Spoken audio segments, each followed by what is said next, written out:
Hi everybody, this is Shannon McLaren from the Sacramento Healing Tree.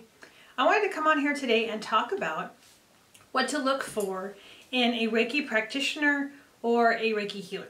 Now, if you don't know what Reiki is a non-invasive energy that provides healing and relaxation and helps you de-stress.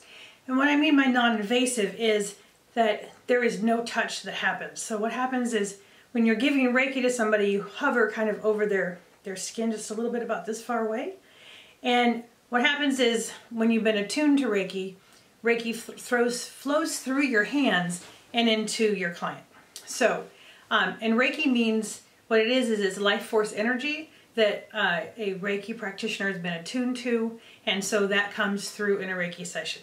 Now, if you've never tried a Reiki session, I would really recommend it because it's very, very cool. It's very relaxing, and it really helps with a lot of aches and pains, and it can help with mental and emotional problems too. So, let's get on with it.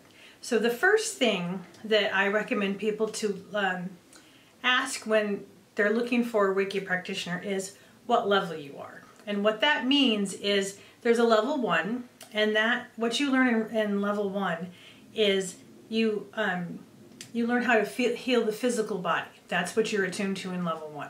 In level 2, you are attuned to working on mental and emotional issues.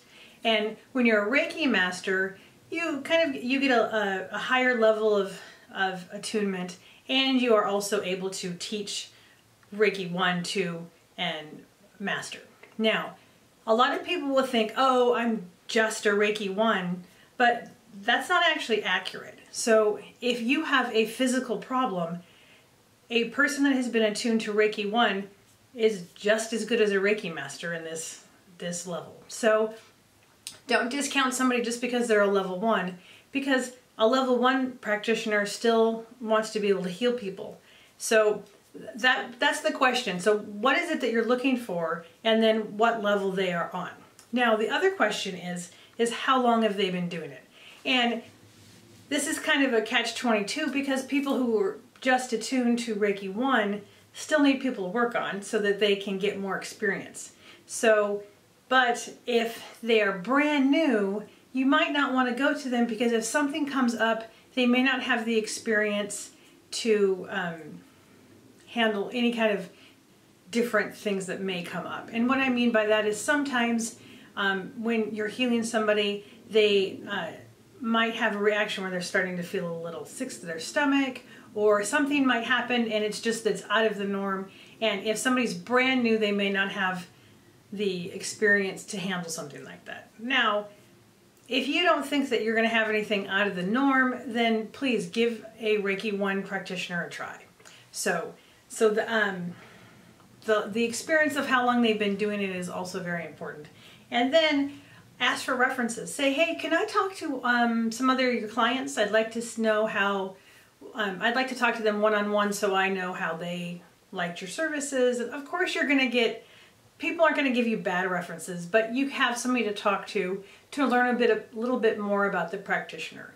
So that is just some basic guidelines for how to find a Reiki practitioner. Now, if you are interested in learning Reiki, what to look for in a Reiki master teacher is much the same, except for, so what you're going to want to know if you're learning to learn Reiki is what type of Reiki are they attuned to? What kind do they teach? So the most well-known is a Usui Reiki, and that's traditionally the one that comes from Japan, and the attunements are physical. There's some hand slapping and with that. So those are called attunements. Now there's another one called Holy Fire Reiki, and the difference is that there is no, the attunements is called an empowerment, and what those are is you actually go into a meditative state to have the energies come down and empower you with the energies. Now, if you are not someone who has any visualizations, you have any problems with that, Holy Fire attunement might not be the one that you want to go to, but again, look into both of those. So those are the two main ones that are out there, so you want to look into that. And then again, how long have they been a master? So again, if they just became a master yesterday, then sure, they know how, they have been trained, hopefully, on how to conduct a Reiki 1 and a Reiki 2 and a Reiki master class. But you might want them to get, like, maybe practice on their friends and families and on running classes first. But hey, if you're adventurous, go ahead and do that. I mean, because every single Reiki master teacher needs to start somewhere. And remember that just because experience helps, obviously, but we all have to start somewhere. And then I would talk to other students of theirs to find out how that went. Did they feel like they really learned everything? I do want to caution you, and if you are taking on a Reiki, if you're looking to learn Reiki, please don't learn Reiki 1 and 2 in a weekend. And the reason why I say that is because Reiki 1 has energies that you need to become accustomed with. And there is something called a healing crisis that can happen when you get a session or when you get attuned to it. It's much more prevalent when you take Reiki classes and you learn it. But what's happening is that you're going through a deep healing. And in Reiki 1, it's physical. So you need to have some time to get through the Reiki going through your physical body and healing you personally. You also need to have time where you are accustomed to the Reiki 1 energy before you jump into Reiki 2. And then after Reiki 2, again, you will have an emotional and mental healing that you go through, and getting used to and familiar with the energies that are presented to you in Reiki 2.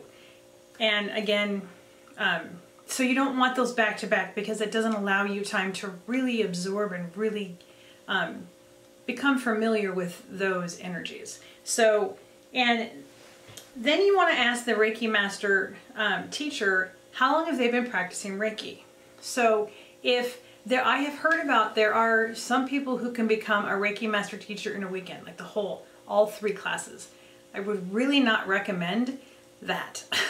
That just sounds like so much energy. But again, you want to have time gone by that you become familiar with all of these energies. So find out how long they have been practicing. Like I have been practicing since 2008, and I have been teaching for a couple of years now. Actually, no, since 2015, I think it is, that I have been teaching Reiki. So those are factors that you want to think about. But another thing that you want to think about is your Reiki master teacher, are they holding something called a Reiki share? And what a Reiki share is where all of the students or anybody else can come to, depending on how it's set up, can come to, and you all kind of give each other Reiki. So like if I was on my table and I had 4 or 5 students around, they would come and each one of them would take a different position around the table and give me Reiki, so that they can get experience doing Reiki, because perhaps nobody is willing to give them a shot. Then they can also say, hey, this is happening and I don't understand it, and then they get more information about it as well. The other thing that you want to look for in a Reiki master teacher is that that they are accessible to you, so that they don't just take your money and say, here's your certificate, and kick you out the door, and then what if you have questions, what are you going to do? And the reason why that's extremely important is while you're taking Reiki classes, you take these attunements or these empowerment, what happens is you get a little spacey. And so you may not remember everything that happens in that class. And you can take notes, and look at the book that they hopefully give you, but that you still may have questions after that. And it's really nice to be able to say, oh, I can just message my teacher on Facebook or Instagram, or I can email them, or I can text them, or I can call them.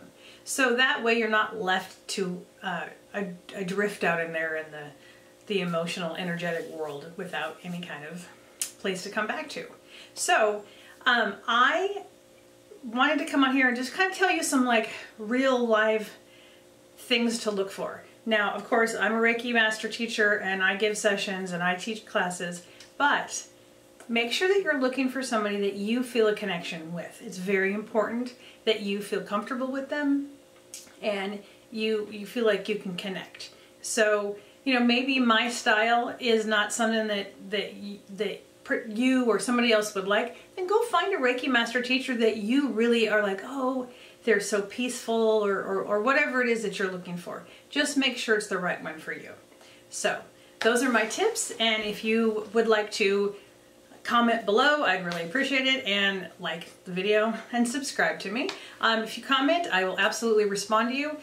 You can also find me at www.sacramentohealingtree.com. If you want to send me an email, it's shannon@sacramentohealingtree.com, and I'm all over social media. So thank you very much for watching, guys, and I will talk to you soon. Bye-bye.